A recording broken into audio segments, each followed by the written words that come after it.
Thanks, Richard, for your very kind words and for having me here. I'm going to talk about a very serious matter, which is laughter at work. In fact, when scientists and psychologists talk about laughter and humor, they normally make a very serious, very boring statement. But I guess it's quite important to realize that we just passed a pandemic, and that over the pandemic we have discovered something which is very important. We don't laugh enough. We are in fact in the middle of a laughter crisis. In fact, if you check research, you may realize that babies laugh on average 400 times a day, but people over 35 years old only 15 times. This is also complemented by a recent study of Gallup data in the US that shows that we laugh significantly less on weekdays than what we do on weekends. And I wonder what are, the variables, the equivalent ratio if we look at Asian countries. Anyway, we all realize that work is a very serious matter.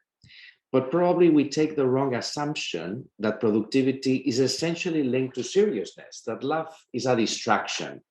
And this association between work and seriousness leads many to keep a straight face as we go about our business.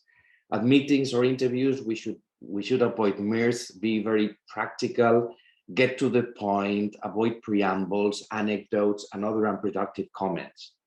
After all, we've been paid for the hours we put in, so not focusing exclusively on executive tasks is surely a waste of time.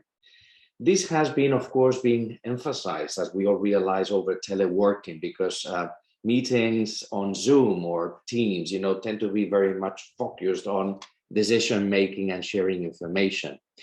Interestingly, another piece of research tells that leaders with a sense of humor are 27% better able to motivate others and inspire admiration than their unsmiling counterparts, and that their employees identify with their company by 15% more, as well as being twice as likely to solve problems and creative challenges, all of which, of course, translates into a much better performance and results.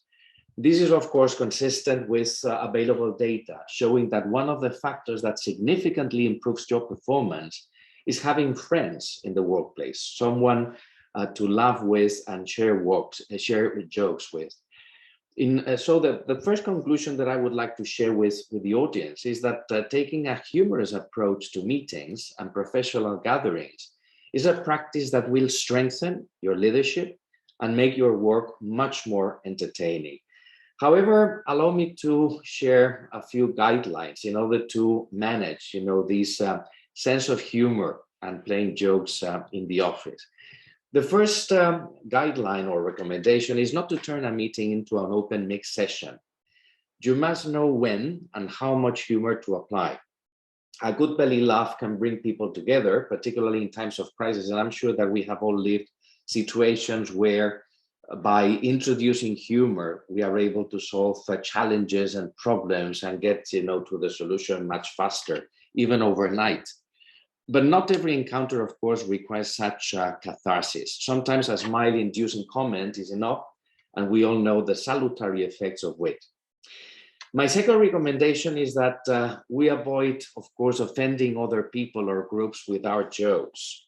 And the advice of the master of discourse, Dale Carnegie, the leader of public communication, whose first lesson was don't criticize, I guess is particularly applicable here. My recommendation would be that if you're facing diverse audiences, you apply the proverb, when in Rome, do as the Romans do. So, of course, if you are addressing a speech at a corporate board in Japan, you probably have to be more serious than if you are attending a meeting in the US, where, as you all know, people normally start their addresses with some sorts of humorous comment or joke. Another recommendation, never tell the same joke to the same people twice, because in addition of appearing dull, you will fail to meet one of the requirements of jokes, which is actually the surprise factor.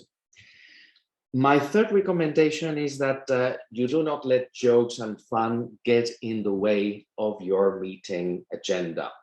Humor should be a tool that serves good management, but not detract, from decision making or from being efficient.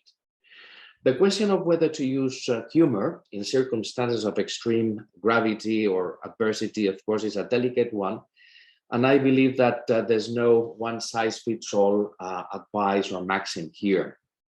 I guess we all have anecdotes, probably related to mourning situations where we have realized about the power of humor, and playing a joke or making a nice comment can always have this effect of ice breaking. So I very much recommend that you don't lose your sense of humor even in those very special circumstances. And finally, what I guess is that given that we spend 2/3 of our time working in the office, why shouldn't we actually make the working space, an opportunity to enjoy and have fun? What I'm sure is that if you practice these recommendations, you will become much more productive, you will make more friends, and you will become a much better leader. Thanks very much.